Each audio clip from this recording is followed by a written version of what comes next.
Coach, and we'll take questions. Yeah, no, thanks for coming out. Know a lot of you guys, especially the students that have covered us, really appreciate if any of you guys are seniors. I haven't caught up on your years, but appreciate you guys covering us all year. Tough loss. I was really proud of my team tonight. I didn't know how much we were going to have in the juice or how much we were going to have in the tank. We lost Jake to an injury coming in. Angelo, got hurt in the last game. Arrington Page hadn't done anything since the last game because he fell. I don't know if you remember when he dunked the ball early against Oregon and fell on his back. And so, we were a little bit banged up, and you got this old kind of team coming in that's really good, and you know what they're going to be about. And man, I was super proud of our guys. I thought we fought for 40 minutes, and I thought our defense, the way I know they shot a really good percentage, but I thought the activity, the post traps, some of the things we were doing with Braden with his ball screens, I thought it was as connected as we've been defensively in a long time. And I just feel for our guys. We got the lead there late. Jordan hit a big shot, and give Braden credit. He was able to sell that call on the three where he got fouled and made 3 big free throws. And then we had a tough turnover there with Nick. Thought it was kind of a wasted possession trying to get out. I'll take responsibility for that. We didn't really get into what we wanted to. And then obviously Cox hit a big 3 there, and he was great all night long. And then, we decided to play that one out. I thought we had plenty of time, that if we could get the stop, we would have 10 to 12 seconds somewhat, and I think it was almost 15, honestly, when we got the rebound. And I just feel for Trey. He's just kind of a freshman getting excited, got caught up in the moment, and that happens. It happens. It's part of maturity as a player. It's like I said, we're going to win a lot of games with that kid making a lot of big plays, and no one feels worse than that. But we had our chances. We played really well. I think we're playing our best basketball right now. The 3 games we've won. I think tonight, the way we've played, we did a lot of good things, and we just got to stick with that. Our spirit is good. We're playing really hard. It's the best defense we've played in a while, and we just got to stick with that as we go to Minnesota and head into the Big Ten tournament. Is there a question for Coach?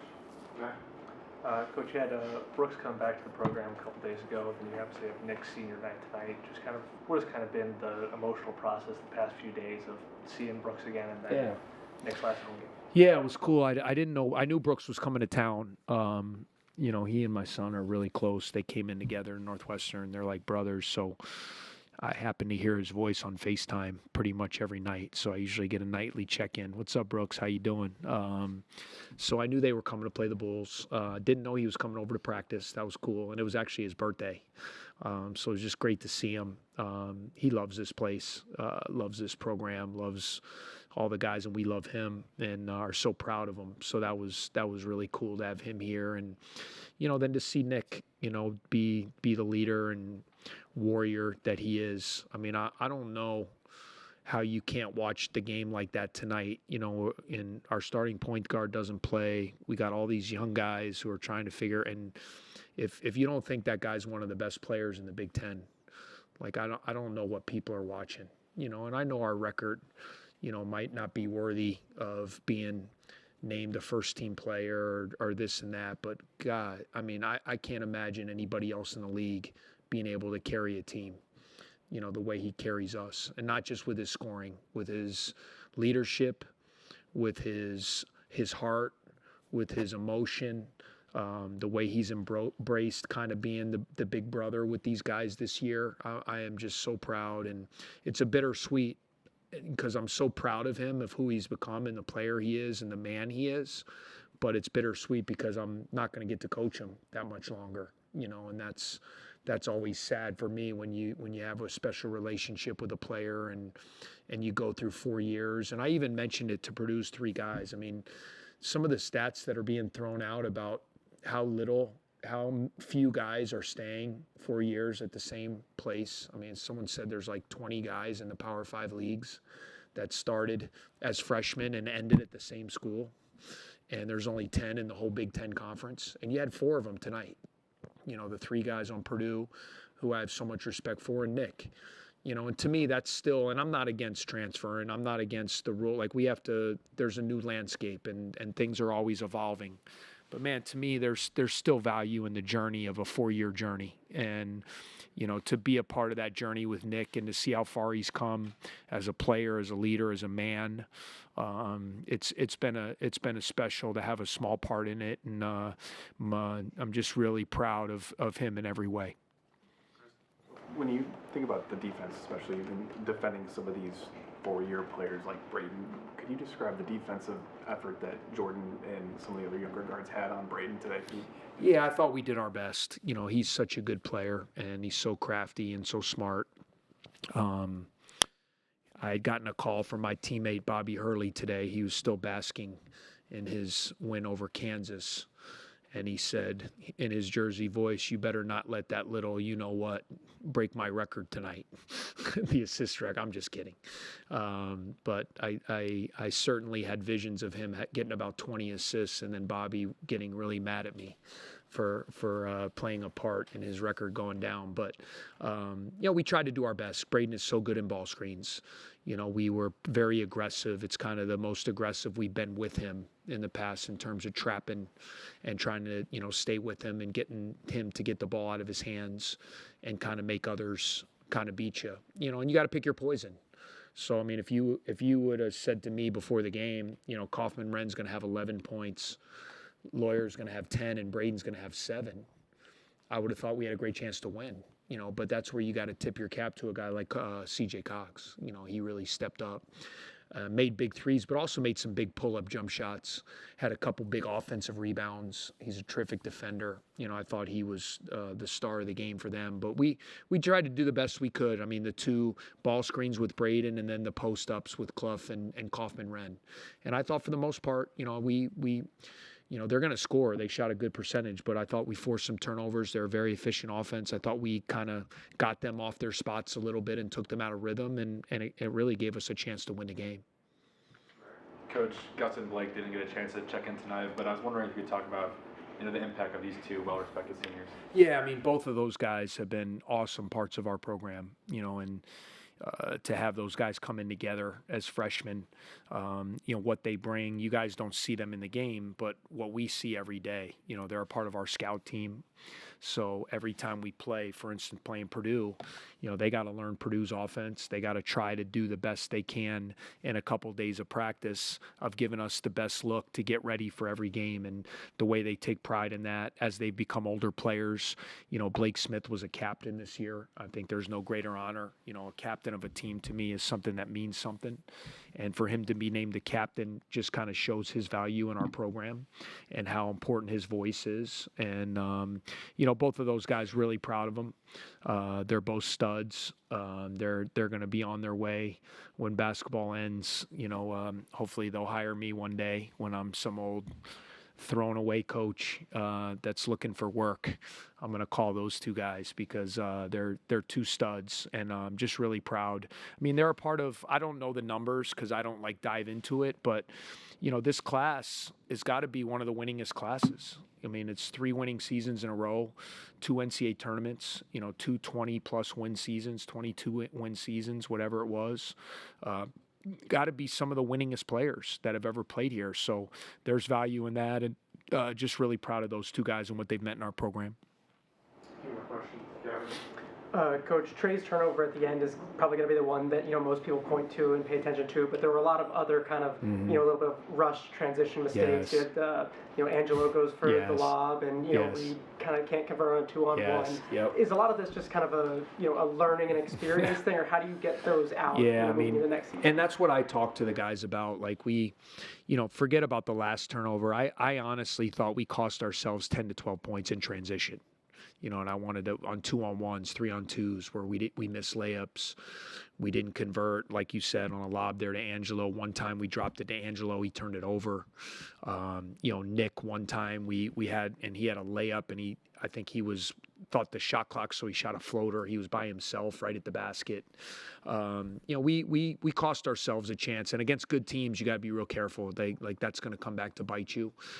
We try to work on it all the time. Trust me, on our warm-up drills, because that's been a weakness of ours is finishing, because we are good in the open floor. I think we're one of the top teams in transition points in the conference.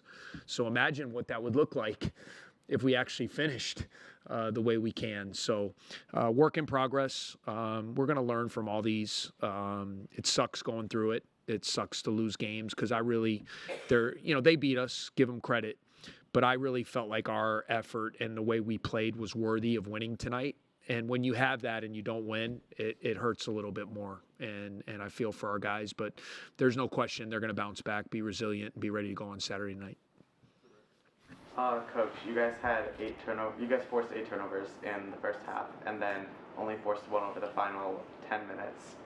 What do you hope to implement in the first half for the last weekend? Yeah, give them credit too. They had 14 turnovers, so overall that's a lot for a team that's starting 3 seniors and that arguably has the best point guard in the country. We turned him over 4 times. That's pretty darn good. So, they did a good job in the second half. They're well coached. They did a good job. I thought as the game wore down, obviously you get a little bit tired, so your activity, some of the traps, some of our hand activity wasn't quite as good. But I thought on a whole, man, if you would have said to me, you're going to turn those guys over 14 times, you're going to get Braden 4 times, I would have taken that effort. They're just a really good team. There's reason why those guys have played in the national championship game, and that team was picked to win our league. And they're starting 3 seniors that have won lots of games. So sometimes you got to give them credit for adjusting to what was going on out there, and they took better care of the ball. One more question, Matt. What does that look like for Jake West for the rest of the season? Yeah, we don't know yet. Fortunately, our medical staff, they're great. We never like to put timetables on anybody. It's always a day-to-day thing. It's an ankle. Hopefully he can bounce back. It's all going to be how, treatment, recovery, how the training staff feels. No one feels worse. He wants to be out there. He was playing really well. And so I know he's going to do everything in his power to get back out there, but I have no update on what a timetable is going to be for him. Nothing torn, nothing long term? No, just a sprained ankle.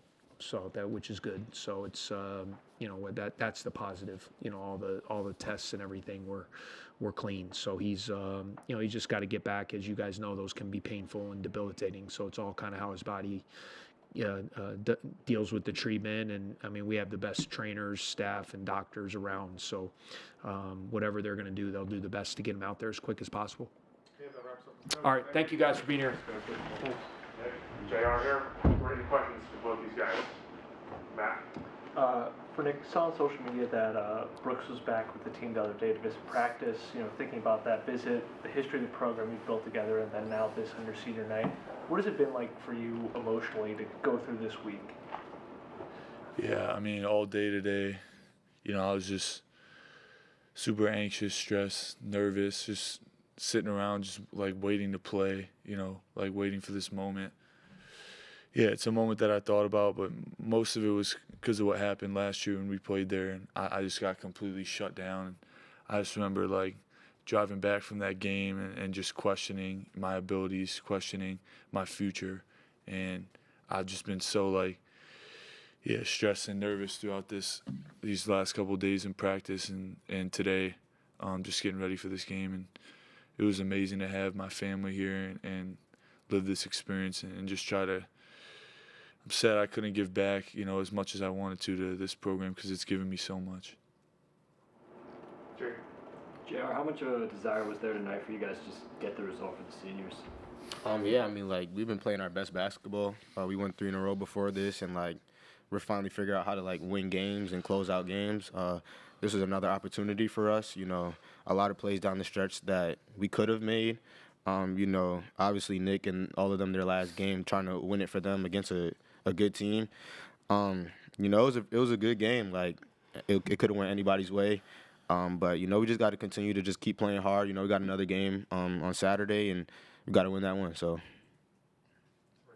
Nick, you passed your assistant coach, Brian McIntosh, and got sole possession of 7th place all-time scoring for Northwestern.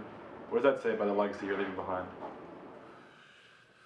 Yeah, I mean, it's definitely hard to look at that type of stuff. Like, I really wish I could be, winning more games, honestly. Like, that game tonight should have been won 100%, and it's on me and, the other leaders on our team. And, yeah, I can't even think about that type of stuff right now. It's just you're gutted after so many of these games where we do the same thing over and over. And it's like, all right, we got one more regular season game, and you're going to have to live with so much regret. And, yeah, it's just all I'm really thinking about right now.